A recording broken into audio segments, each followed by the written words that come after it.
الکہف عربی میں کہتے ہیں غار کو، ویسے تو عربی میں غار کو غار ہی کہا جاتا ہے، اذ ہما فی الغار سورہ توبہ میں ہے نا، لیکن وہ غار اگر کشادہ ہو تو اس کو کہف کہا جاتا ہے، تو کشادہ غار کو ہم کہف کہتے ہیں، عام غار کو ہم عربی میں غار ہی کہتے ہیں۔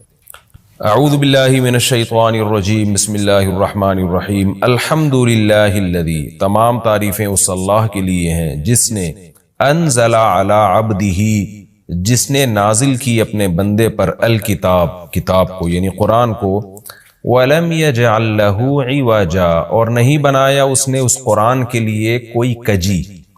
عوج ٹیڑھے پن کو کہتے ہیں، اعوجاج کا معنی کسی چیز کا ٹیڑھا ہونا، تو کلام میں کجی کسے کہتے ہیں، کلام میں ٹیڑھا پن کسے کہتے ہیں، یعنی سیدھی بات نہ ہو۔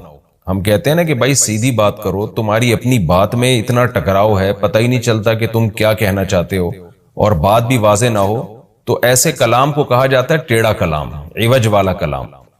تو قرآن کہہ رہا ہے کہ قرآن کے مضامین بالکل اسٹریٹ ہیں، سیدھے سیدھے ہیں، نیچر کو، فطرت کو اپیل کرتے ہیں، اور ٹکراؤ نہیں ہے آپس میں مضامین میں، تو یہ مطلب ہے عوج نہ ہونے کا۔ وَلَمْ يَجْعَلْ لَهُ عِوَجًا، اور اس میں کوئی کجی نہیں ہے، قیماً سیدھا سیدھا کلام ہے۔ یہ اسی لم یجعل لہ عوجن کو دوسرے لفظ کے ساتھ ایکسپلین کیا جا رہا ہے کہ جس میں کجی نہیں ہوتی تو ظاہر ہے وہ سیدھا کلام ہوتا ہے۔ قیماً، قیم سیدھا، لینذر بأسا، تاکہ یہ ڈرائے، بأساً ایک یعنی عذاب سے، مصیبت سے، شدیداً سخت عذاب سے، من لدنہ اللہ کی طرف سے، وَيُبَشِّرَ الْمُؤْمِنِينَ، اور مومنین کو یہ کلام خوشخبری سنا دے، الَّذِينَ يَعْمَلُونَ الصَّالِحَاتِ، وہ مومنین جو نیک عمل کرتے ہیں، کیا خوشخبری سنا دے ان کو، أَنَّ لَهُمْ أَجْرًا حَسَنًا، کہ بے شک ہے ان کے لیے اچھا اجر۔ ماکثین، مکث یمکث، مکثن کا معنی ہوتا ہے قرار پکڑنا، رہنا، ماکثین فیہ ابدا، اس اچھے اجر میں رہیں گے یہ ہمیشہ ہمیشہ۔ وَيُنذِرَ، اور تاکہ یہ کلام ڈرا دے، الذین، ان لوگوں کو، قالوا، جو کہتے ہیں، اتخذ اللہ ولدا، کہ اللہ نے اولاد ٹھہرا لی، معاذ اللہ، ما لہم بہ من علم، نہیں ہے ان کے لیے بہ اس بات پر، من علم کوئی علم، میں نے بتایا تھا علم کا ترجمہ دلیل سے بھی ہوتا ہے، ان کے لیے اس بات پر یعنی اس دعوے پر کوئی دلیل نہیں ہے ان کے پاس، ولا لآبائہم، اور نہ ان کے باپ دادا کے پاس کوئی دلیل ہے، کبورت کلمتن، کبورا یہ ایک فعل تعجب ہے، بہت ہی یعنی تعجب کی بات ہے، یعنی بہت ہی بڑا کلمہ ہے، یعنی بہت ہی بری ہے یا بہت ہی بڑی ہے، ازروع کلمہ کے یعنی ازروع بات کے، یہ بات بہت بڑی ہے، یعنی بری ہونے میں بہت بڑی ہے، یعنی جو انہوں نے کہا نا کہ اللہ تعالیٰ نے کسی کو اپنی اولاد ٹھہرا لی ہے، تو یہ بات بڑے ہونے کے لحاظ سے بہت ہی بری ہے، یہ ترجمہ ہوگا کبورت کلمتن، یہ بہت ہی برا ہے، بڑا ہے کلمے کے اعتبار سے، تخرج، وہ کلمہ جو نکلتا ہے، من افواہہم، ان کے منہ سے، فوہ کہتے ہیں منہ کو، فوہ، اور افواہ اس کی جمع آتی ہے، تو ان کے منہ سے جو نکلتا ہے، تو جو کلمہ نکلتا ہے تو یہ بات بہت بڑی ہے اس کلمے کے اعتبار سے، یعنی یہ کلمہ بہت ہی برا کلمہ ہے جو ان کی زبانوں سے نکلتا ہے۔ ان یقولون الا کذبا، نہیں کہتے یہ لوگ مگر جھوٹ، فلعلک، فا کا مطلب تو یا پھر، لعلک شاید آپ، باخع نفسک، بخا یبخع ہلاک کرنا، آپ ہلاک کر بیٹھیں گے اپنی جان کو، علی آثارہم، ان کے نشانات، ان کے پیچھے، اثر نشان کو کہتے ہیں کیونکہ نشان انسان کے پیچھے پیچھے ہوتا ہے نا، تو اس کا مطلب ان کے پیچھے، یعنی آپ ان کے در پہ ہو کے ان کے پیچھے ایسا لگتا ہے کہیں اپنی جان ہلاک کر بیٹھیں گے۔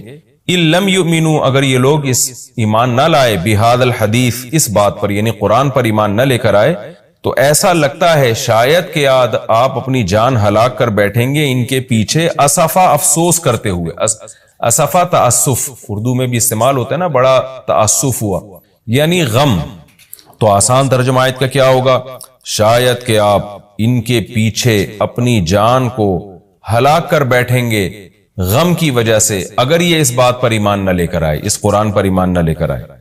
انا جعلنا، بے شک بنایا ہے ہم نے، ما علی الارض، اس چیز کو جو زمین پر ہے، کیا بنایا ہے ہم نے اس کو، زینت اللہ، زمین کے لیے زینت، یعنی زمین سے مراد ہے زمین والوں کے لیے، زمین والوں کے لیے ہم نے جو کچھ زمین کے اوپر ہے وہ زینت بنایا ہے، لِنَبْلُوَهُمْ تاکہ ہم ان لوگوں کو آزمائیں، أَيُّهُمْ أَحْسَنُ عَمَلًا کہ ان میں کون ہے جو عمل کے لحاظ سے زیادہ اچھا ہے، وَإِنَّا لَجَاعِلُونَ اور بے شک بنانے والے ہیں ہم، ما اس چیز کو علیہا جو زمین پر ہے، کیا بنانے والے ہیں، سعیدن میدان، جروزا چٹیل، سعید یصعد صعودن کا معنی اوپر چڑھنا، تو سعید زمین کے اوپر کے حصے کو کہتے ہیں کیونکہ وہ سب سے اوپر والی پرت ہے نا زمین کی، تو سب سے اوپر ہوتی ہے اس لیے اس کو سعید کہا جاتا ہے، تو مٹی کو بھی کہا جاتا ہے چونکہ زمین کے اوپر ہوتی ہے وہ، اور جروزا جرز کہتے ہیں کاٹنے کو، جرز عربی میں،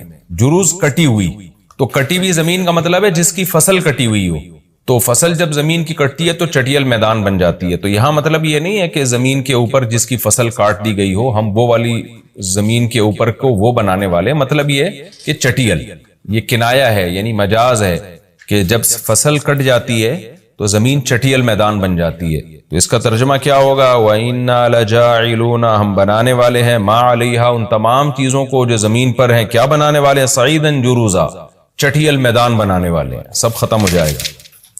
ام حسبتا اے مخاطب یا اے محمد صلی اللہ علیہ وسلم کیا آپ سمجھتے ہیں کہ آپ گمان کرتے ہیں، ان اصحاب الکہفی کہ غار والے لوگ، والرقیم اور پہاڑ والے لوگ، رقیم رقمت الجبل، جبل کے کنارے کو کہتے ہیں، رقمت الجبل کا مطلب ہوتا ہے پہاڑ کا کنارہ، پہاڑ کے کنارے میں کوئی بھی جگہ ہو تو اس کو رقمت الجبل کہا جاتا ہے، اسی سے رقیم نکلا ہے، تو پہاڑ کے کنارے پر، یعنی رقیم کا مطلب کیا ہوگا، اصحاب الکہفی والرقیم، غار والے لوگ اور پہاڑ کے جانب والے لوگ، کیونکہ اصحاب کہف جو تھے وہ غار میں بھی تھے اور ظاہر ہے وہ غار پہاڑ کی جانب میں تھا، تو اس لیے ان کو اصحاب الکہف بھی کہا، اصحاب الرقیم بھی کہا، اور بعض حضرات نے کہا کہ یہ رقیم رقم سے نکلا ہے، رقم یرقمو کا معنی ہوتا ہے لکھنا، تو مرقوم ہے نا، مرقوم لکھی ہوئی چیز کو کہا جاتا ہے، تو اصحاب رقیم ان کو اس لیے کہا گیا ہے دو وجہ سے، بعض یعنی اگر ہم اس کو لکھی ہوئی تحریر سے مراد لیں تو دو وجہ سے ان کو رقیم کہا جا سکتا ہے، یا تو اس لیے کہ ان کا واقعہ تاریخی کتابوں میں تواتر سے چلا آ رہا تھا، یعنی مورخین اس واقعے کو لکھتے تھے، تو یہ لکھی بھی یعنی وہ لوگ بن گئے جن کو لکھا گیا ہے، اس لیے اللہ نے ان کو اصحاب الرقیم کہا، یعنی وہ لوگ جن کی ہسٹری کو لکھا گیا ہے، تو ظاہر عجیب لوگ تھے تبھی تو ان کی ہسٹری کو لکھا گیا، نارمل واقعات عام طور پہ نہیں لکھے جاتے، اور بعض نے کہا نہیں رقیم ان کو اس لیے کہا گیا کہ پہاڑ جس میں انہوں نے کئی سو سال گزارے، یعنی بہت عرصہ گزارا، تو اس پہاڑ میں ان کے نام پھر لوگوں نے نا لکھ کے لٹکا دیے تھے، تو اس لیے بھی ان کو رقیم کہا گیا ہے، رقیم والے یعنی وہ لوگ جن کے نام کی پرچی پہاڑ پہ لٹکا دی گئی تھی، تختی لٹکا دی گئی تھی، تو خیر دو مفہوم ہو سکتے ہیں، زیادہ ترجیح اس کو دی گئی ہے کہ اس سے پہاڑ مراد لیا جائے، تو آسان ترجمہ بھی یہی بنے گا، ان ام حسبت ان اصحاب الکہف والرقیم، اے نبی کیا آپ سمجھتے ہیں کہ غار والے اور پہاڑ والے لوگ کانوا من آیاتنا عجبا، وہ تھے ہماری نشانیوں میں سے بڑی عجیب نشانی، یعنی کہ آپ یہ سمجھتے ہیں، اگر یہ سمجھتے ہیں تو واقعی ایسا ہی ہے، وہ بڑی عجیب نشانی تھے، ایک مطلب تو یہ ہو سکتا ہے، اور ایک مطلب اس آیت کا یہ ہو سکتا ہے کہ آپ سمجھتے ہیں کہ یہ بڑی نشانی تھے، حالانکہ یہ اتنی بڑی نہیں تھے، یہ کائنات جو ہے یہ اس سے بھی بڑی نشانی ہے، یعنی لوگ تو اس کو بڑی نشانیوں میں سے ایک سمجھ رہے ہیں، حقیقت میں یہ کائنات اس سے بڑی نشانیاں ہیں، یہ ہوتا ہے نا جب ہم کسی کو کہتے ہیں یار تم اس واقعے کو کوئی عجیب سمجھ رہے ہو، تو اس میں ہمارا مقصد انکار کرنا ہوتا ہے کہ یہ کوئی اتنا بڑا عجیب واقعہ نہیں ہے، تو اللہ بھی بتا رہے ہیں کہ اے نبی یہ جو لوگ آپ سے آ کے سوال پوچھ رہے ہیں کہ اصحاب کہف کا بڑا عجیب واقعہ تھا وہ کیا ہے، تو اللہ کہتے ہیں کہ آپ اس کو عجیب سمجھتے ہیں، یہ تو ہماری قدرت کا ایک ادنا سا اظہار ہے، ہم نے تو اس سے بڑے عجیب عجیب کام کیے، تفسیر میں اس کی ڈیٹیل آئے گی انشاءاللہ۔ اذ اول فتیتو، اس وقت کو یاد کرو جب، فتیہ فتح کی جمع ہے، فتح عربی میں نوجوان کو کہتے ہیں، فتیہ اس کی جمع آتی ہے، اوا یا ابھی کا معنی ٹھکانہ پکڑنا، جب ٹھکانہ پکڑا چند نوجوانوں نے، فتیہ عربی میں فعلتن کا جو وزن ہے وہ جمع قلت کے لیے آتا ہے، قلت کا مطلب تھوڑے سے لوگ، فعلتن افعال افعلن افعلن افعال فعلتن افعلتن، یہ چار اوزان عربی میں آتے ہیں جمع قلت کے لیے، یعنی 9 سے کم پہ دلالت کرنے کے لیے۔ اذ اول فتیتو، جب چند نوجوانوں نے ٹھکانہ پکڑا، الی الکہف، غار کی طرف، فقالو، پھر کہنے لگے، ربنا آتینا، اے ہمارے رب ہم کو عطا کر دے، من لدن کا اپنی طرف سے، رحمتن رحمت بھی، وہیئ لنا اور تیار کر دے ہمارے لیے، انتظام کر دے ہمارے لیے، ہیئ یہیئ، سبح یسبح کی طرح تیار کرنا، انتظام کرنا، کھانا پکانے کو بھی کے لیے بھی یہ لفظ استعمال ہوتا ہے کیونکہ وہ تیار کیا جاتا ہے نا. تو ہیئ لنا اور انتظام کر دے ہمارے لیے، من امرنا ہمارے کام میں، یعنی جس کام کے لیے ہم نکلے ہوئے ہیں اس میں ہمارے لیے مہیا کر دے. یہ لفظ اردو میں بھی استعمال ہوتا ہے نا، میں نے اس کے لیے یہ چیز مہیا کر دی، یعنی ارینج کر کے دے دی اس کو میں نے. تو ارینج کرنا بھی اردو میں آج کل یہ انگلش کا یہ ورڈ بھی بہت کثرت سے استعمال ہوتا ہے، ارینج کرنا، یہ بہت اچھا ترجمہ ہوگا اس کا. وَهَيِّئْ لَنَا مِنْ أَمْرِنَا اور انتظام کر دیجئے ہمارے لیے ہمارے اس معاملے میں سے، رشدا درست رہنمائی کا، یعنی ہمیں اس میں صحیح رہنمائی کر دیجئے، رشد کا انتظام کر دیے ہمارے لیے کہ ہم غلط سمت میں نہ چل پڑیں. فَضَرَبْنَا عَلَىٰ آذَانِهِمْ ہم نے ڈال دیے ان کے کانوں پر. کیا ڈال دیے؟ پردے. یہ کنایا ہے سونے سے. جب آپ بہت گہری نیند سوتے ہیں نا تو کان سننے کی صلاحیت سے محروم ہو جاتے ہیں. اللہ میاں یہ بھی کہہ سکتے تھے ہم نے آنکھوں پہ پردے ڈال دیے، لیکن بعض دفعہ یہ ہوتا ہے کہ آپ کی آنکھ سو جاتی ہے لیکن ذرا سی آواز سے آپ اڑ جاتے ہیں. تو جب ہم سوتے ہیں نا تو آنکھوں کا کنیکشن پہلے ختم ہوتا ہے، پھر جب مزید گہری نیند میں جاتے ہیں تو کانوں کا کنیکشن ختم ہو جاتا ہے. یہی وجہ ہے کہ ہلکی نیند جب ہو آنکھ سے نظر آنا تو بند ہو جاتا ہے، لیکن ذرا سا کوئی پکارے گا آپ کی آنکھ کھل جائے گی، کیونکہ کانوں کی جو سماعت ہے وہ بحال ہوتی ہے. تو اس لیے اللہ میاں نے گہری نیند سے تعبیر کرنے کے لیے فرمایا فَضَرَبْنَا عَلَىٰ آذَانِهِمْ. اذن کان کو کہتے ہیں، آذان اس کی جمع. ہم نے ان کے کانوں پہ پردے ڈال دیے. کیا مطلب؟ اتنی گہری نیند سو گئے کہ اب جتنا بھی شور شرابہ ہو ان کی آنکھ نہیں کھلنے والی تھی. فَضَرَبْنَا عَلَىٰ آذَانِهِمْ فِي الْكَهْفِ غار کے اندر ہم نے ان کے کانوں پہ پردے ڈال دیے، سینینا کئی سال، عدد کے اعتبار سے، یعنی عدد کے اعتبار سے کئی سال تک ہم نے ان کے کانوں کے اوپر پردے ڈال دیے. ثم بعثناہم پھر ہم نے ان کو اٹھایا یعنی جگایا، لنعلم تاکہ ہم جانیں، ظاہری طور پر جان لیں، حقیقت میں تو اللہ پہلے سے جانتا ہے. کیا جان لیں؟ ای الحزبین، حزب کہتے ہیں جماعت کو، حزبین دو جماعتیں، کہ دو جماعتوں میں سے کون سی جماعت ہے احصا، یہ ہے اس میں تفضیل، اضربو کی طرح زیادہ کاؤنٹ کرنے والی، زیادہ شمار کرنے والی. احصا کا مطلب ہوتا ہے احاطہ کر لینا، کاؤنٹ کر لینا. ایہم ای الحزبینی دونوں جماعتوں میں سے کون سی جماعت ایسی ہے احصا جو زیادہ اچھا کاؤنٹ کرنے والی ہے، لما اس مدت کو، لبثو لما لبثو امدا، امدا کہتے ہیں مدت کو، احصا امدا اصل میں یوں تھا، امد کو زیادہ کاؤنٹ کرنے والی ہے، لما اس امد کو، لبثو جس امد تک یہ ٹھہرے ہیں. تو امد کا معنی کیا ہے؟ مدت. دوبارہ ترجمہ کر دیتا ہوں. ثم بعثناہم ہم نے ان کو دوبارہ اٹھایا، لنعلم تاکہ ہم جان لیں، ای الحزبین دو جماعتوں میں سے کون سی جماعت ایسی ہے احصا امدا جو زیادہ کاؤنٹ کر سکتی ہے مدت کو، لما وہ والی مدت، لبثو جس مدت میں یہ ٹھہرے ہیں. یعنی مطلب یہ ہے کہ جب یہ اصحاب کہف دوبارہ سو کے اٹھے ہیں نا تو ان میں دو دھڑے بن گئے. ایک نے کہا ہم ایک دن سوئے ہیں، آدھا دن سوئے ہیں، دوسرے نے کہا پتہ نہیں کتنا سوئے ہیں، ہمیں تو یاد ہی نہیں ہے.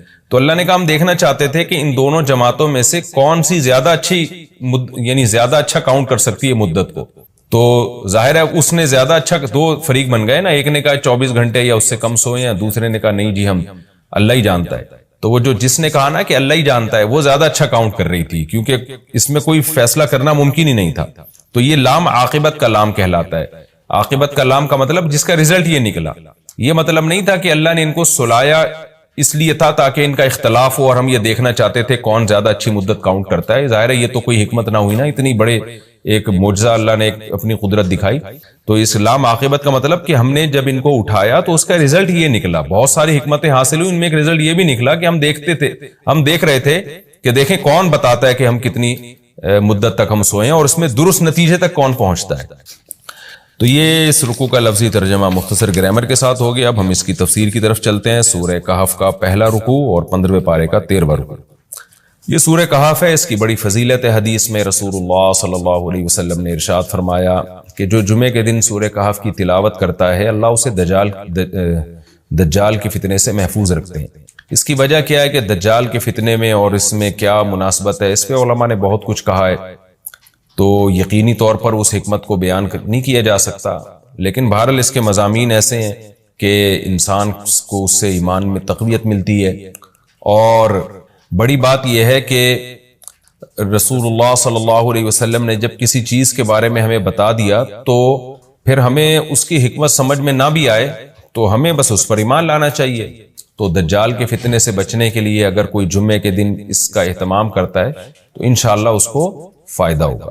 دجال کے فتنے سے بچنے میں سرسری غور سے ایک بڑی حکمت یہ معلوم ہوتی ہے کہ اللہ تعالیٰ نے بڑے بڑے قدرت کے اپنے نمونے دنیا میں دکھائے ہیں، جیسے اس میں خضر علیہ السلام کا واقعہ آئے گا، اصحاب کہف کا واقعہ، ذوالقرنین کا واقعہ، کہ کیسی اللہ نے ان کے ہاتھوں پہ اپنی قدرت کو ظاہر کیا۔ تو یہ اللہ تعالیٰ کے مختلف کام ہیں، یاجوج ماجوج کا تذکرہ بھی آئے گا اس میں۔ تو اس میں ہمیں پتہ چلتا ہے کہ اللہ کی قدرتوں میں بہت بڑی بڑی قدرتیں، اللہ مخلوق سے بھی بعض دفعہ بڑے بڑے کام لے لیتے ہیں۔ تو دجال بھی اللہ کی ایک مخلوق ہوگا، تو وہ اگر بڑے بڑے محیر العقول کام دکھا رہا ہے تو یہ اس کی علامت نہیں ہوگی کہ یہ خدا ہے۔ جیسے ذوالقرنین سے اللہ نے بڑا کام لیا تو وہ خدا تھوڑی بن گئے، اور خضر علیہ السلام کے ذریعے اللہ نے مردے کو زندہ ایک جو ہے نا وہ دیوار کو سیدھا کروا دیا اور تختہ جڑوا دیا، اور کچھ انہوں نے اللہ کے بتانے سے غیب کی خبریں بتا دی، تو اس سے وہ خدا تو نہیں بن گئے۔ اور جو اس طرح اصحاب کہف کئی سو یعنی 300 سال تک غار میں سوتے رہے تو اس سے وہ خدا نہیں بن گئے۔ تو ایسے ہی دجال کے جب ہم محیر العقول واقعات دیکھیں گے تو یہ اس کی علامت نہیں ہے کہ یہ خدا ہے، بلکہ اللہ کی مخلوق ہے۔ تو اللہ تعالیٰ نے جیسے پچھلے پیغمبروں میں ایسے واقعات رونما ہوئے اور مقصد لوگوں کی آزمائش تھا، تو دجال بھی لوگوں کی آزمائش ہی کے لیے آئے گا۔ اور بہت ساری حکمتیں ہیں جو علماء نے بیان کی ہیں۔ اچھا، یہ جو جمعے کے دن سورہ کہف پڑھنے کی فضیلت ہے، تو یہ جمعے کی رات کو اگر کوئی پڑھ لے تو بھی یہ فضیلت حاصل ہو جائے گی، تو کیونکہ روایات میں جمعے کی رات کا بھی تذکرہ ملتا ہے اور جمعے کا بھی تذکرہ ملتا ہے۔ الحمدللہ الذی، تمام تعریفیں اس اللہ کے لیے ہیں، انزل علی عبدہ الکتاب، جس نے اپنے بندے پر کتاب کو نازل کیا، وَلَمْ يَجْعَلْ لَهُ عِوَجًا، اور اس کتاب میں اس نے کوئی کجی نہیں رکھی۔ یہ قرآن کا کمال ہے، آپ الحمد سے لے کے والناس تک پڑھیں، 2 اور 2 4 کی طرح اس کی آیتیں اور اس کے مضامین سمجھ میں آتے ہیں۔ قرآن کے علاوہ کوئی بھی مذہبی کتاب آپ پڑھ لینا تو آپ کو سمجھ میں نہیں آئے گی کہ یہ کیا کہا جا رہا ہے اس میں، اور وہ باتیں نیچر کو اپیل بھی نہیں کریں گی، اور انسان وسوسوں کا شکار ہو جائے گا اور مصیبت میں پڑ جائے گا۔ لیکن قرآن کے دعوے کتنے واضح ہیں، اور دعووں میں تناقض نہیں ہے۔ قرآن نے کہا خدا ایک ہے، ہر جگہ یہی کہا کہ ایک ہے۔ محمد صلی اللہ علیہ وسلم کو کہا کہ نبی ہیں، بشر ہیں نبی ہیں، تو بشریت کو ثابت کیا قرآن نے۔ جہاں نبی صلی اللہ علیہ وسلم سے اوٹ پٹانگ معجزوں کا مطالبہ کیا گیا تو بتا دیا گیا میں بشر ہوں۔ ایک ہی دعویٰ رہا ہے مسلسل شروع سے آخر تک، اور آخری نبی ہونے کا جب دعویٰ کیا گیا تو آخری ہی، یہ نہیں کہ پھر قرآن میں اشارے دے دیے ہوں کہ کوئی اور نبی بھی آئے گا۔ تو تناقض نہیں ہے قرآن میں۔ نماز کو فرض کیا تو نماز فرض ہے، تو یہ جتنے مضامین، پھر اخلاقیات کی جو تعلیم دی وہ تعلیم سیم ہے۔ تو یہ ہے کہ عوج نہیں ہے، بالکل نیچر کو اپیل کرنے والی 2 اور 2 4 کی طرح صاف ستھری باتیں ہیں قرآن مجید میں۔ یہ خود قرآن کا ایک بہت بڑا معجزہ ہے۔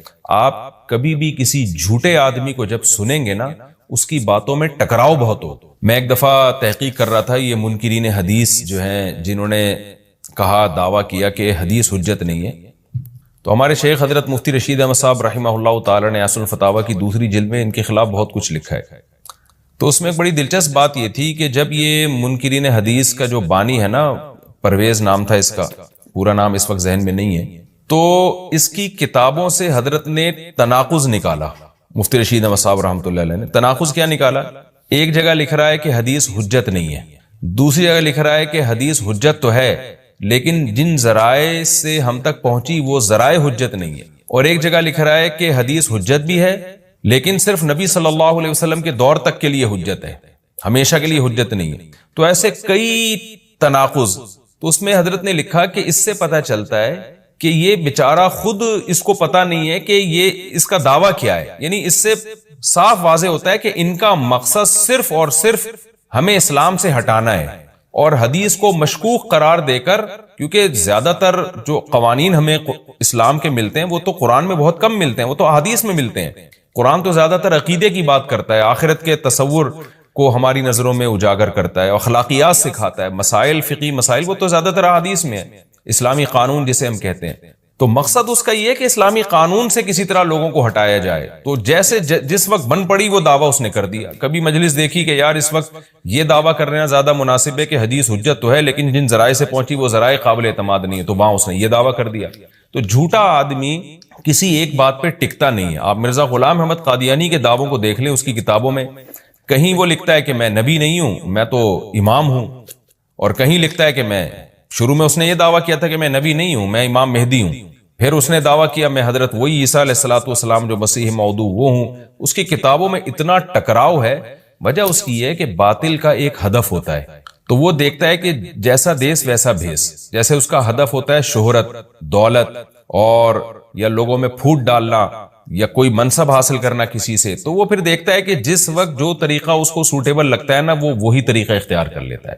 تو ہر باطل میں یہ ہوتا ہے. آج بھی ہم دیکھتے ہیں جو اہل باطل ہوتے ہیں وہ کسی ایک بات پہ ٹکتے نہیں ہیں. ایک تو ہوتا ہے نا انسان سے غلطی سے ایک دعویٰ ہو گیا اس سے رجوع کر لے، وہ ایک الگ چیز ہے، وہ تو ہر انسان سے خطا ہو سکتی ہے. لیکن اہل باطل کے دعووں میں بہت ٹکراؤ ہوتا ہے، وہ کسی ایک بات پہ ٹکتے نہیں ہیں. آج بہت سارے اسکالرز ایسے ہیں کہ آپ جب ان کی تقریریں سنیں گے یا ان کی کتابیں پڑھیں گے تو انہیں بہت ٹکراؤ نظر آئے گا. اسی سے صاف پتہ چل جاتا ہے کہ یہ لوگ اپنے دعوے میں مخلص نہیں ہیں، ان کا مقصد پھوٹ ڈالنا ہے. تو جتنی جو تحریف شدہ آسمانی کتابیں ہیں، یہ جتنے باطل مذاہب ہیں، ان میں بھی آپ کو یہ ٹکراؤ نظر آئے گا. تو قرآن یہ دعویٰ بار بار کرتا ہے کہ اللہ تعالیٰ نے جو کلام اپنے حبیب صلی اللہ علیہ وسلم پہ نازل کیا اس میں آپ کو عوج نظر نہیں آئے گا، کوئی کجی نظر نہیں آئے گی. بہت واضح 2 اور 2 4 کی طرح وہ اپنے دعووں کو دعوے کرتا ہے قرآن مجید، اور اس پر دلائل قائم کرتا ہے. قیماً، اللہ فرماتے ہیں سیدھا سیدھا کلام ہے. لینذر بأسا، تاکہ یہ ڈرا دے. کہ اللہ تو نے اتنا صاف ستھرا کلام نازل کیوں کیا؟ اللہ کہتے ہیں 2 وجہ سے. برے لوگوں کو ڈرانے کے لیے، اچھے لوگوں کو امیدیں دلانے کے لیے، تاکہ برے لوگ برائی سے بچیں اور اچھے لوگوں کو موٹیویشن ملے. یہ دعویٰ بھی قرآن کا کتنا پیارا اور کتنا صاف ستھرا ہے. برائی کو ختم کرنا چاہتا ہے قرآن، اچھائی کو پروموٹ کرنا چاہتا ہے. لِيُنذِرَ بَأْسًا شَدِيدًا، ہم نے کیوں نازل کیا؟ تاکہ یہ ڈرا دے شدید عذاب سے، من لدنہ، اللہ کی طرف سے، یعنی اللہ کی طرف سے ڈرا دے. وَيُبَشِّرَ الْمُؤْمِنِينَ، اور ایمان والوں کو خوشخبریاں سنا دے. کون سے ایمان والے؟ الَّذِينَ يَعْمَلُونَ الصَّالِحَاتِ، جو اچھے اعمال کرتے ہیں. کیا خوشخبری سنا دے؟ ان لہم اجرا حسنا، کہ ان کو اجر ملے گا بہت اچھا، اور ایسا اجر ملے گا ماکثین فیہ ابدا، رہیں گے اس اجر میں وہ ہمیشہ ہمیشہ. وینذر الذین قالوا، اور تاکہ یہ کلام ڈرا دے ان لوگوں کو، الذین قالوا، جو کہتے ہیں اتخذ اللہ ولدا. اللہ نے ڈرانے کا ذکر 2 دفعہ کیا، اس لیے کہ ایک تو عام لوگ جو برے ہوتے ہیں ان کو ڈرا دے، اور مشرکین میں خاص طور پر یہ برائی تھی کہ یہود و نصارہ کی باتوں میں آ کے اللہ کے لیے اولاد ٹھہرا لیا کرتے تھے. وہ فرشتوں کو بیٹیاں کہہ دیا، یا عیسائیوں کی باتوں میں آ کے اللہ کے لیے اولاد ٹھہرا دی. تو اس لیے اللہ نے خاص طور پر ان مشرکین اور ان کافروں کا ذکر کیا جو نبی صلی اللہ علیہ وسلم کے دور میں اللہ کے لیے اولاد ٹھہراتے تھے، کہ ان کو بھی ڈرا دیا جائے. وَيُنذِرَ الَّذِينَ قَالُوا، اور ڈرا دے ان لوگوں کو جو کہتے ہیں اتخذ اللہ ولدا، کہ اللہ نے ٹھہرا لی ہے اولاد. سورہ کہف بھی مکی صورتوں میں سے ہے نا، تو اس میں بھی توحید کا مضمون بہت ہوگا. مَا لَهُم بِهِ مِنْ عِلْمٍ، نہیں ہے ان کے لیے اس دعوے پر کوئی دلیل. وَلَا لِآبَائِهِمْ، اور نہ ان کے باپ دادا کے پاس کوئی دلیل تھی. یہ اکثر کہتے تھے نا بھائی ٹھیک ہے ہمارے پاس دلیل نہیں ہے لیکن ہم اپنے باپ دادا کو فالو کرتے ہیں. تو اللہ کہتے تمہارے باپ دادا کے پاس کون سے اس دعوے کی کوئی دلیل تھی؟ اور یہ جملہ ہلکا نہیں ہے. کبرت کلمتن، بہت بڑا ہے یہ کلمے کے اعتبار سے. ایسا کلمہ جو ان کی منہ سے نکلتا ہے، منہ سے نکلنے والا کلمہ یہ بہت بڑا کلمہ ہے، بہت بھاری ہے زمین اور آسمان پر، کہ اللہ کے لیے اولاد ٹھہرا دی. ان یقولون الا کذبا، نہیں بولتے یہ لوگ مگر نرا جھوٹ بولتے ہیں یہ. فلعلک باخع نفسک علی آثارہم، اللہ تعالیٰ اپنے حبیب صلی اللہ علیہ وسلم کو تسلی دے رہے ہیں کہ اتنا سری جھوٹ بولتے ہیں اور آپ کی دعوت اتنی واضح ہے پھر بھی یہ ایمان نہیں لاتے.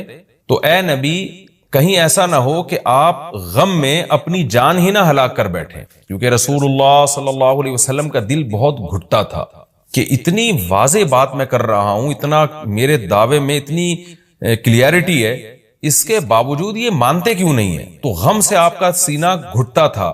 تو اللہ نے آپ کو بتایا کہ یہ آپ کی حالت یہ ہو گئی ہے شاید کہ آپ اپنی جان ہی ہلاک کر بیٹھیں. دیکھیں اللہ کا شاید یہ ہماری زبان میں اللہ ہم سے بات کرتے ہیں نا، ورنہ اللہ کے لیے تو شاید نہیں، اللہ کے لیے جو چیز ہوتی ہے یقینی ہوتی ہے۔ تو یہاں شاید کا مطلب کیا ہوگا کہ کوئی بھی دیکھنے والا آپ کی کنڈیشن کو دیکھے نا اس وقت، تو وہ کہے گا کہ آپ کی موت نہ واقع ہو جائے، اتنا غم ہے آپ کو۔ تو مقصد ہے غم کی شدت کو بیان کرنا۔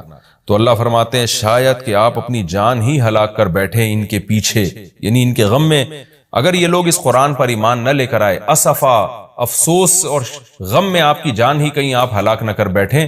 پھر آگے اللہ بتا رہے ہیں کہ یہ ایمان کیوں نہیں لے کر آتے۔ آپ غم نہ کریں، آپ کی دعوت میں کوئی کمی نہیں، آپ کے دلائل میں کوئی کمی نہیں، ایمان نہ لانے کی وجہ ہم بتاتے ہیں کیا ہے۔ کچھ لوگ لائیں گے، کچھ نہیں لے کر آئیں گے، وجہ کیا ہے وہ ہم بتا رہے ہیں اگلی آیت میں، اِنَّا جَعَلْنَا مَا عَلَى الْأَرْضِ، ہم نے بنایا ہے ہر اس چیز کو جو زمین کے اوپر ہے، زینت اللہ، زمین کے لیے، یعنی زمین والوں کے لیے زینت، اٹریکٹیو بنایا ہم نے۔ زمین اجڑی ہوئی ہوتی، کسی کا دل ہی نہ لگتا زمین میں، تو سارے آخرت ہی کی فکر میں لگ جاتے، لیکن زمین میں اٹریکشن ایسی پیدا کر دی ہے کہ یہ اللہ سے غافل کرتی ہے، حق سے دور کرتی ہے۔ ہر آدمی اس زمین کی زینت کو حاصل کرنے کی کوشش کرتا ہے۔ زینت وہ چیز ما یتزین، جو مزین ہوتی ہے اور جس کی طرف انسان کی اٹریکشن ہوتی ہے، چاہے حقیقت میں وہ اٹریکشن کے قابل ہو یا نہ ہو۔ جیسے گندگی کا ڈھیر ہے، اٹریکشن نہیں ہوتی، لیکن آپ نے اس کے اوپر ایک خوبصورت ململ کا کپڑا ڈال کے خوشبو چھڑک دی تو اب وہ دیکھنے میں بھلی لگنے لگے گی۔ تو جو چیز دیکھنے میں بھلی لگتی ہے اس کو مزین کہا جاتا ہے، چاہے حقیقت میں ہو یا نہ ہو۔ تو اللہ نے کہا کہ ہم حقیقت میں زمین اچھی ہے یا نہیں ہے یہ لوگ اس کو نہیں دیکھتے، بس اٹریکٹیو ہے اس کو دیکھتے ہیں، کہ اس کا یہ اٹریکٹ کرتی ہے اپنی طرف۔ حقیقت میں دیکھا جائے تو مسافر خانہ ہے نا، کتنی بھی مل جائے تو ختم ہونے والی ہے، تو فنا ہونے والی چیزوں سے کون دل بہلاتا ہے۔ لیکن اللہ بتا رہے کہ ہم نے چونکہ اس کو مزین کر دیا ہے، تو اس مزین ہونے کا نتیجہ یہ ہے کہ کچھ لوگ اس میں پڑھ کے اللہ کو بھول جاتے ہیں اور کچھ اس کی حقیقت کو دیکھ کر اللہ کو یاد رکھتے ہیں۔ تو آزمائش جبھی ممکن ہے جب اس زمین کو اٹریکٹیو بنایا جائے۔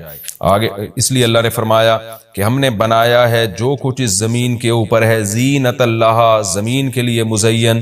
کیوں بنایا ہے؟ لِنَبْلُوَهُمْ، تاکہ ہم لوگوں کو آزمائیں، ایہم احسن عملا، کہ ان میں عمل کے لحاظ سے زیادہ اچھا کون ہے۔ اگر زمین کو مزین نہ بنایا جاتا تو سارے عمل کے لحاظ سے بہت اچھے ہو جاتے، کیونکہ قربانی نہ دینی پڑتی۔ اب اس مزین زمین کی بہت سی چیزوں کو چھوڑنا پڑتا ہے، نماز کے وقت دکان چھوڑنی پڑتی ہے، اور صدقات و خیرات کے وقت مال کی قربانی دینی پڑتی ہے، اور جو شریعت کے جتنے بھی احکام ہیں تو جاہ کی قربانی دینی پڑتی ہے، منصب کی قربانی دینی پڑتی ہے۔ تو اللہ کہتے ہیں ہم نے چونکہ مزین بنا دیا تاکہ ہم لوگوں کو آزمائیں۔ تو ظاہر ہے جب آزمائش ہوتی ہے تو اے نبی کچھ لوگ کامیاب ہوتے ہیں اور کچھ لوگ ناکام ہوتے ہیں۔ تو آپ چاہتے ہیں کہ ساری دنیا ایمان لے آئے، سارے نیک بن جائیں، یہ آپ کی چاہت پوری نہیں ہو سکتی، کیونکہ امتحان میں 100% لوگ کامیاب عام طور پر نہیں ہوا کرتے۔ وَإِنَّا لَجَاعِلُونَ مَا عَلَيْهَا صَعِيدًا جُرُزًا، اور یاد رکھو جو کچھ زمین کے اوپر ہے ہم اس کو بنانے والے چٹیل میدان۔ یعنی اللہ نے جب یہ کہا نا کہ زمین کے اوپر کی چیزوں کو ہم نے مزین کر دیا، تو آگے نافرمانوں کو ایک دھمکی بھی دے دی ہے کہ تم جو اس میں پڑھ کر ایمان سے اور نیک عمل سے غافل ہو رہے ہو کہ بھئی اتنی اٹریکشن ہے، تو اس کا ایک دوسرا پہلو بھی ہے۔ وہ پہلو کیا ہے؟ چٹیل میدان بن جائے گی، سب تباہ و برباد ہو جائے گا۔ یعنی ایگزامینیشن ہال میں جب جو نعمتیں آپ کو دی جاتی ہیں وہ ہمیشہ کے لیے تھوڑی دی جاتی ہیں، وہ تو اس وقت تک کے لیے دی جاتی ہیں جب تک امتحان چل رہا ہے، اس کے بعد وہ لے لی جاتی ہیں واپس۔ تو اسی طرح اللہ اس زمین کو ختم کر دیں گے، اور تب پوری ترقی، جو انسان کی جتنی بھی ترقی ہے زمین میں اور کائنات میں، ساری زمین بوس ہو کے ختم ہو جائے گی، اور اللہ تعالیٰ جس مقصد کے لیے انسان کو پیدا کیا گیا اس مقصد کے بارے میں انسان سے سوال کریں گے۔ ام حسبت ان اصحاب الکہف والرقیم، قرآن نے یہ کچھ تمہید بیان کی کہ یہ دنیا آزمائش کے لیے اور سب کچھ ختم ہو جائے گا، جو قرآن کا اصل مقصود ہے۔ اب قرآن ایک واقعے کی طرف آتا ہے۔ مشرکین مکہ یہود و نصارہ سے بہت سی چیزیں سنا کرتے تھے، اور یہود آ کے ان کو چپ کے گائیڈ کرتے تھے کہ جس نے نبوت کا دعویٰ کیا ہے نا، تم ان سے یہ سوال پوچھو، تم ان سے یہ سوال پوچھو۔ پھر یہود دیکھتے تھے کہ ہماری تورات کے مطابق جواب ملتا ہے کہ نہیں ملتا، تو ان کا یعنی خیال یہ تھا کہ محمد صلی اللہ علیہ وسلم جواب نہیں دے پائیں گے تو ہم بتائیں گے دیکھو ہماری تورات میں تو یہ لکھا ہے، اگر یہ اللہ کے نبی ہیں تو یہ تو ہر آسمانی کتاب یہ واقعہ بیان کرتی ہے، تو قرآن کیوں بیان نہیں کر رہا؟ تو یہودیوں نے آ کے مشرکین مکہ سے کہا، مشرکین مکہ نے نبی صلی اللہ علیہ وسلم سے سوال پوچھا. ان میں 3 سوال تھے. ایک روح سے متعلق جس کا سورہ بنی اسرائیل میں جواب دے دیا گیا، ایک حضرت ذوالقرنین سے متعلق کہ وہ کون سا بادشاہ تھا جس نے پوری دنیا پہ حکومت کی ہے، ان کا تذکرہ اللہ نے قرآن میں بیان کیا، اور ایک اصحاب کہف کے بارے میں. تو اب قرآن ان کے واقعے کو بیان کر رہا ہے. ام حسبت ان اصحاب الکہف والرقیم کانوا من آیاتنا عجبا. اے نبی آپ یہ سمجھتے ہیں کہ اصحاب کہف اور جبل والے پہاڑ والے لوگ، غار اور پہاڑ والے لوگ کیا ہماری نشانیوں میں سے بڑی عجیب نشانی تھے؟ کیا آپ یہ سمجھتے ہیں؟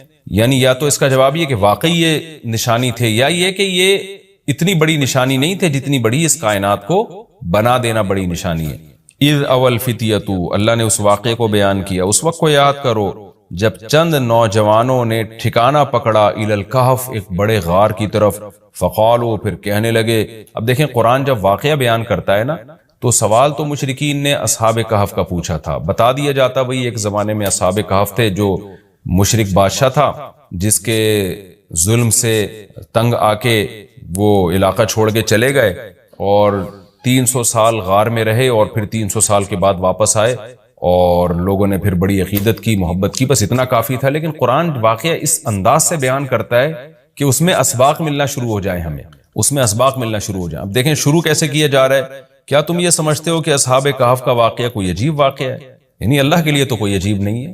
یعنی انسانوں پر گویا اللہ تعجب کر رہے ہیں کہ اس واقعے کو تم عجیب سمجھ رہے ہو، اور اس سے بڑے عجیب عجیب کام جو ہم نے کر دیے، پانی کے قطرے سے انسان کو بنا دیا اور اتنا بڑا نظام بنا دیا ہم نے کائنات کا، اس کو عجیب نہیں سمجھ رہے. تو یہ انسان کی بھی عقل ہے نا کہ ایک واقعہ عجیب و غریب ہو جائے تو اس پہ حیران ہو رہا ہوتا ہے، اور وہ پوری کائنات بن گئی اور انسان کا پانی سے وجود میں آ جانا، چونکہ یہ ہم اس کے عادی ہو چکے ہیں یہ منظر دیکھنے کے، تو یہ ہمارے نظر میں عجیب نہیں رہا، ورنہ حقیقت میں تو اس سے زیادہ عجیب کام اللہ کر چکا ہے. تو ایک تو سبق اللہ نے ہمیں یہ بتایا اس واقعے میں کہ یہ واقعہ اتنا عجیب نہیں جتنا اللہ کے دوسرے کام زیادہ عجیب ہیں. تو قرآن واقعہ بیان کرتا ہے اس انداز سے تاکہ ہمیں اس سے اسباق ملیں. اذ اول فتیۃ الی الکہف، نوجوانوں نے غار میں پناہ لی. فقالوا ربنا، اور کیا کہنے لگے، اے ہمارے رب، آتنا من لدنک رحمہ، تو دے ہمیں اپنی طرف سے رحمت، اور ہیئ لنا من امرنا رشدا، ہمارے معاملے میں کوئی رشد کا انتظام کر دے، یعنی درستگی کا انتظام کر دے. اس میں کیا سبق ملتا ہے کہ جو مشرک بادشاہ تھا، کافر بادشاہ تھا، چند نوجوان اسلام لے کر آئے، اللہ کے برحق دین کو قبول کیا. ان کو یہ یقین تھا کہ ہم اس علاقے میں رہ کر اپنے دین اور مذہب پہ قائم نہیں رہ سکتے، لہذا انہوں نے ارادہ کیا ہم ہجرت کرتے ہیں. تو اب ہجرت کر کے جائیں کہاں؟ تو اللہ سے دعائیں مانگ رہے ہیں. اس سے کیا پتہ چلتا ہے کہ جب آپ کے لیے کسی علاقے میں رہ کر دین پر چلنا ناممکن ہو تو آپ پر لازم ہے کہ آپ اس علاقے کو چھوڑیں. ایک بات. نمبر 2، چھوڑ کر آپ اللہ پہ اعتماد اور توکل کریں کہ جس اللہ نے مجھے یہاں کھلایا وہ کہیں اور بھی کھلا سکتا ہے. نمبر 3، اللہ سے 2 قسم کی دعائیں مانگیں. نمبر 1، اے اللہ تو میرے لیے رحمت کا انتظام کر دے، یعنی اپنا رحم کر تاکہ تیری رحم کی وجہ سے ہمارے لیے معاملات آسان ہو جائیں. نمبر 2، تو ہمیں گائیڈ کر. ہیئ لنا من امرنا رشدا کا مطلب سیدھا راہ دکھا، ہمیں بتا کہ ہم نے جانا کہاں ہے، کس ملک میں اسٹے کرنا ہے، سفر کیسے کرنا ہے. یہ بالکل ایسا ہی ہے جیسے موسیٰ علیہ الصلوۃ والسلام سے غلطی سے قتل ہو گیا، تو اب مدین سے جب نکلنا تھا، مصر سے جب نکلنا تھا تو راستہ معلوم نہیں تھا، تو وہاں بھی اللہ تعالیٰ سے موسیٰ علیہ السلام نے دعا مانگی کہ وَلَمَّا تَوَجَّهَ تِلْقَاءَ مَدْيَنَ قَالَ عَسَىٰ رَبِّي أَن يَهْدِيَنِي سَوَاءَ السَّبِيلِ، مجھے امید ہے میرے رب مجھے سیدھا راستہ دکھائے گا. تو جب انسان کو راستے معلوم نہ ہو، گائیڈنس نہ مل رہی ہو کہ جانا کہاں ہے، کہاں اسٹے کرنا ہے، تو ایسے موقع پہ اللہ سے سیدھے راستے کی دعا مانگنی چاہیے. تو یہاں بھی انہوں نے دعا مانگی کہ اللہ تو ہمارے لیے رحمت کا انتظام کر دے اور ہمارے لیے ہمیں گائیڈ کر دے کہ ہم نے جانا کہاں ہے، کہاں اسٹے کرنا ہے. تو قرآن کہتا ہے ہم نے ان کی دعا کو قبول کی. فَضَرَبْنَا عَلَىٰ آذَانِهِمْ، رحمت کا انتظام کیسے ہوا کہ ہم نے غار کے اندر گئے، ان کے کتے کو ساتھ لے کر غار کے اندر گئے، اور وہاں انہوں نے کہا کہ فی الحال ہم یہاں لوگوں سے چھپ جائیں، کسی طریقے سے پناہ میں آ جائیں، پھر دیکھیں گے جی اٹھ کے ہم نے جانا کہاں ہے.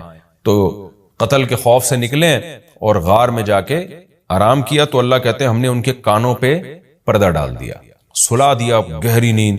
سنین عددا، کئی سال تک. ثم بعثناہم، پھر ہم نے ان کو جگایا. لنعلم ای الحزبین، تاکہ ہم دیکھیں، جس کا نتیجہ یہ نکلا کہ ہم یہ دیکھنا چاہتے تھے ان دونوں میں سے کون سا فریق ایسا ہے احصا لما لبثوا امدا، جو مدت کے اعتبار سے زیادہ کاؤنٹ کرنے والا ہے اس مدت کو، لما لبثوا جس مدت تک یہ لوگ ٹھہرے. یعنی اللہ تعالیٰ بھی گویا ان کو دیکھ کے خوش ہو رہے ہیں کہ دیکھیں ان کے آپس میں تبصرے کیا ہوتے ہیں، کیونکہ کسی کے ساتھ ایسا کبھی نہیں ہوا.